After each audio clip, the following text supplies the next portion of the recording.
अस्सलाम वालेकुम, मैं हूं नवाब ख़ान। आज एक बार फिर कंसेप्चुअल मैथ्स की जानिब से हम हाज़िर है। आज हम डिस्कस करेंगे वही क्लास 9 का जो चैप्टर 2 है। उसमें मुख्तलिफ़ किस्म के लाज है एक्सपोनेंट और इंडिसेस की, तो उसको डिस्कस करना है ताकि कंसेप्ट क्लियर हो जाए और उसके मुताबिक जितने भी सवालात हमसे पूछे जा रहे हैं उसको हल करने में हमको आसानी हो। तो चलो स्टार्ट लेते हैं कि ये क्या है कि हमारा टॉपिक है आज लाज ऑफ एक्सपोनेंट और इंडिसेस। इसमें कितने ला है और उस ला का मतलब क्या है और उसके लिए जो की पॉइंट है वो क्या है। फर्स्ट है कि मल्टीप्लिकेशन लॉ ऑफ इंडिसेस। अब मल्टीप्लिकेशन लॉ ऑफ इंडिसेस का मतलब क्या है, तो इसके लिए यही टू क्या है की पॉइंट है। पहला की पॉइंट है कि कीप द बेस सेम और दूसरा है कि ऐड द एक्सपोनेंट, यानी जो एक्सपोनेंट है। और सबसे पहले इस यहाँ पर हमको ये क्लियर होना चाहिए कि जो बेस और एक्सपोनेंट क्या चीज़ है। अब फॉर एग्ज़ाम्पल अगर हम यहाँ लिख लें कि a पावर m, तो ये जो a है ये क्या है, बेस है, और m क्या है, ये एक्सपोनेंट है। ये एक्सपोनेंट और बेस। तो फर्स्ट लॉ जो है कि मल्टीप्लिकेशन लॉ ऑफ इंडिसेस, की पॉइंट क्या है कि कीप द बेस सेम। जिस तरह हमारे पास ये है कि a power 3 multiply by a power 5। अगर हम इसको डिस्कस करें यहाँ कि ये क्या है, a power 3 multiply by a power 5। अब इसी नॉलेज को यहाँ पर क्या करना है, अप्लाई करना है। फर्स्ट की पॉइंट है कि कीप द बेस सेम।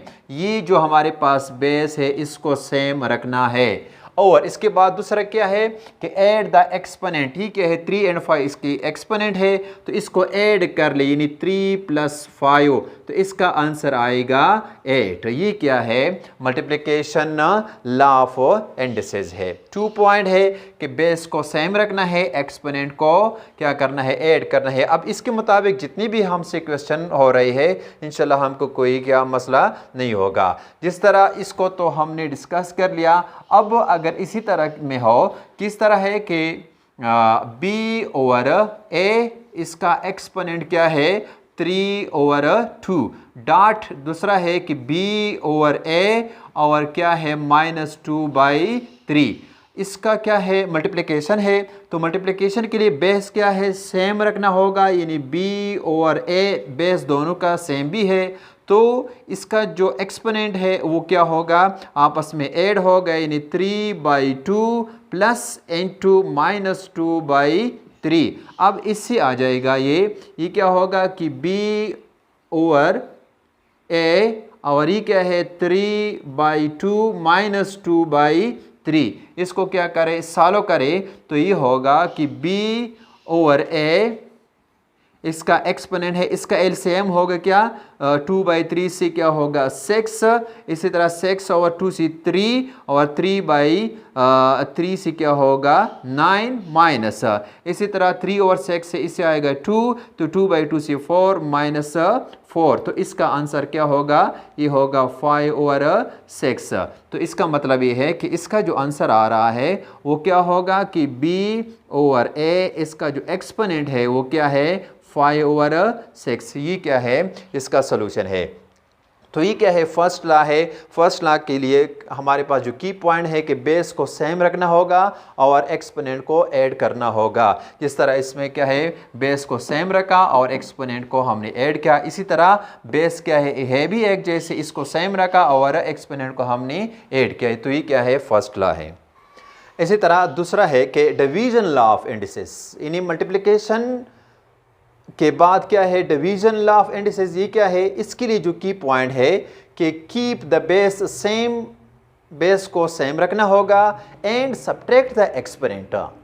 तो जिस तरह हमारे पास ये है डिवीजन में है कि ये 7 का जो एक्सपोनेंट है वो 6 है, इसी तरह दूसरा 7 है, x का एक्सपोनेंट क्या है, वो 4 है। अब क्या है, डिवीजन लॉ इसमें मौजूद है, तो यहाँ हम इसको सॉल्व करेंगे कि इसका जो बेस है वो तो ऑलरेडी सेम है, इसको सेम ही रखना होगा। और इसके अलावा इसकी जो एक्सपोनेंट है यानी 6, इसको सब्ट्रैक्ट करना होगा 6-4, तो ये क्या होगा, यानी 7 6-4 से क्या होगा 2, तो ये क्या है, इसका आंसर ही आएगा। इसी तरह दूसरा है कि 2 power 4 dot 5 power 3 divided by 10 power 2। अब ये जो ऊपर वाले ही तो है मल्टीप्लिकेशन की सूरत में है, और ये जो है क्या है, इसके बाद क्या है, डिवीज़न में है। तो इसको हमने सॉल्व करना है। किस तरह सॉल्व करेंगे, मल्टीप्लिकेशन के लिए बेस एक जैसे नहीं है और डिवीज़न में भी एक जैसे नहीं है, तो इसके लिए हम कर सकते हैं इस तरह कि 2 पावर 4 डॉट 5 पावर 3, यानी 10 को हम लिख सकते हैं किस तरह कि 2/5, और ये क्या है, इसका पावर 2 है। तो फिर ये क्या होल पावर है, यहाँ पर भी एक ला यूज़ होता है, ये हमको आएगा कि 2 पावर 4 डॉट 5 पावर 3, और ये क्या है 2 पावर 2 डॉट 5 पावर 2। यानी ये जो पावर होल पावर इसके ऊपर भी है और इसके ऊपर भी है।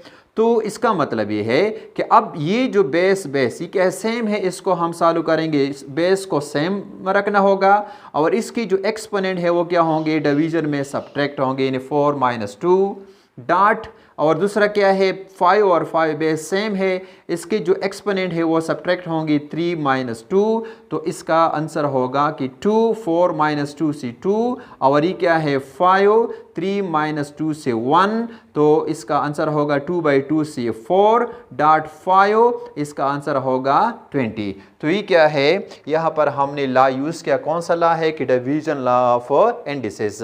इसमें क्या करना है कि जो एक जैसे अगर एक्स बेस है तो बेस को सेम रखना होगा, और इसकी जो एक्सपोनेंट है उसको हम सब्ट्रैक्ट करेंगे, ये क्या है 2 की पॉइंट इसके लिए है। इसी तरह थर्ड वन है कि power law of indices. Power law of indices क्या मतलब है, अगर डबल पावर हो या ट्रिपल पावर हो तो उसके लिए हम क्या करेंगे, उसके लिए जो की पॉइंट है वो है कि कीप द बेस सेम, जो बेस है उसको सेम रखना होगा। किस तरह है कि हमारे पास है कि 3 पावर 3 अगेन पावर क्या है 2, तो इसका जो बेस है ये 3, इसको क्या सेम रखना होगा, keep the base same, multiply the exponent, ये एक्सपोनेंट है, दूसरा एक्सपोनेंट है, इसको हम मल्टीप्लाई करेंगे, यानी 2/3, तो ये क्या होगा 3 पावर 2/3 से 6, तो ये क्या है, इसी का आंसर होगा। इसी तरह अगर हमारे पास इस किस्म का क्वेश्चन है कि ये है कि x ये क्यूबिक रूट है, यानी x एंड x3 और होल पावर क्या है 1/2, इसको सॉल्व करना है, तो इसके लिए यही ला हम यूज़ करेंगे। तो क्या होगा कि सबसे पहले एंड x को इन्हें रेडिकल फॉर्म से ये कन्वर्ट होगा एक्सपोनेंशियल फॉर्म को, जिस तरह पहले हमने इसको डिस्कस किया था। तो ये होगा कि a power 1/3 again whole power 1/2। अभी क्या है डबल पावर है, तो डबल पावर में क्या होगा, जो डबल पावर में क्या होगा, जो हमारे पास बेस है वो होगा सेम, और इसकी जो एक्सपोनेंट है यानी 1/3 वो क्या होंगे 1/2 मल्टीप्लाई होंगे, तो इससे जवाब आएगा, आंसर आएगा a पावर 1/6। तो ये क्या है, इसका आंसर है। इसी तरह नेक्स्ट है कि जीरो एंड नेगेटिव इंडिसेस। ये क्या है, अब जीरो इंडिसेस इसका मतलब ये है कि अगर बेस के ऊपर एक्सपोनेंट में जीरो हो तो वो बराबर है किस चीज़ के, 1 के बराबर है। इसको पहले हमने डिस्कस किया था क्यों 1 के बराबर है, इसका प्रूफ भी मौजूद है। तो जो भी हिस्सा है, जो भी 1 2 हज़ारों करोड़ों में क्यों ना हो, अगर फॉर एग्जांपल 250,007 इसकी एक्सपोनेंट में अगर 0 हो तो वो क्या होगा, वो 1 के बराबर है। इसका प्रूफ क्या है, सबसे पहले हमने इसको डिस्कस किया था। इसी तरह दूसरा है कि नेगेटिव इंडिसेस का मतलब ये है कि अगर एक बेस हमारे पास है, इसका जो एक्सपोनेंट है वो क्या होगा, माइनस में होगा, फिर वो किस चीज़ के बराबर है, जिस तरह इसके नीचे क्या है 1 मौजूद है, तो ये क्या होगा, इसी सिंबल को चेंज करने के लिए क्या नीचे आएगा, तो ये क्या होगा 1/a पावर, ये माइनस है, इससे बनेगा प्लस। या इसी तरह भी हो सकता है कि अगर नीचे एक हिस्सा लिखा हुआ है, अगर हम इसको ऊपर लिखना चाहते हैं तो उसका क्या होगा, सिंबल एक्सपोनेंट का चेंज होगा। तो ये क्या है, जीरो एंड नेगेटिव इंडिसेस। इसी तरह और भी ला हमारे पास है कि मोर लॉ ऑफ इंडिसेस, अगर हमारे पास टू मुख्तलिफ किस्म के वेरिएबल है कि यानी ए बी इसका होल पावर क्या हो n हो, तो इसका मतलब ये है कि ये जो एक्सपोनेंट है वो क्या है, दोनों पर मौजूद है। इसको हम लिख सकते हैं a पावर n और b पावर n। ये इसके लिए है कि अगर इसकी बेस क्या हो, डिफरेंट हो। तो इसके मुताबिक अगर हम इसी क्वेश्चन को हल करें तो ये क्या है कि -3a² b² और होल पावर 2। तो इसी के मुताबिक हमने लिखना है, मुख्तलिफ किस्म की बेसिस है। तो ये क्या होगा, ये होल पावर है, ये हर एक के ऊपर हम लिखेंगे, यानी -3 power 2 dot a power 2 again power 2, इसी तरह b पावर 2 अगेन पावर 2। तो इसको हम लिख सकते हैं -3 पावर 2 का मतलब है -3 बाई -3, इससे आएगा 9। इसी तरह इस पर क्या है, या इसी तरह ये जो है कि a पावर 2 अगेन पावर 2, इस पर कौन सा लॉ हम इस्तेमाल कर सकते हैं कि पावर लॉ ऑफ इंडिसेस, यानी डबल पावर है तो बेस को सेम रखना होगा। जो पावर है ये क्या होंगे, मल्टीप्लाई होंगे, यानी 2/2 से 4। इसी तरह ये भी डबल पावर है, बेस सेम होगा b और ये क्या होगा 4। तो इसी तरह इसका आंसर आएगा 9a4b4। इसी तरह लास्ट वन है कि ये तो हो पहला वाला था मल्टीप्लिकेशन की सूरत में। अगर सब्ट्रैक्शन की सूरत में हो और इसका एक्सपोनेंट क्या हो, ये होल पावर हो, तो वो किस चीज़ के बराबर है, सब्ट्रैक्शन की सूरत में, यानी a पावर b अगर बेस डिफरेंस हो और इसका होल पावर क्या हो, वो एक ही हो, तो इसको हम लिख सकेंगे कि a पावर n और ये क्या है b पावर n। इसी के मुताबिक अगर हम इसी क्वेश्चन को हल करें तो ये क्या होगा कि a पावर 2 अगेन, दूसरा है कि b पावर 4 होल पावर क्या है इसका 3/2। तो इसका मतलब ये है कि ये हमारे पास बराबर होगा कि a पावर 2 इसके ऊपर हम लिखेंगे 3/2। इसी तरह ये b पावर 4 इसके ऊपर लिखेंगे 3/2।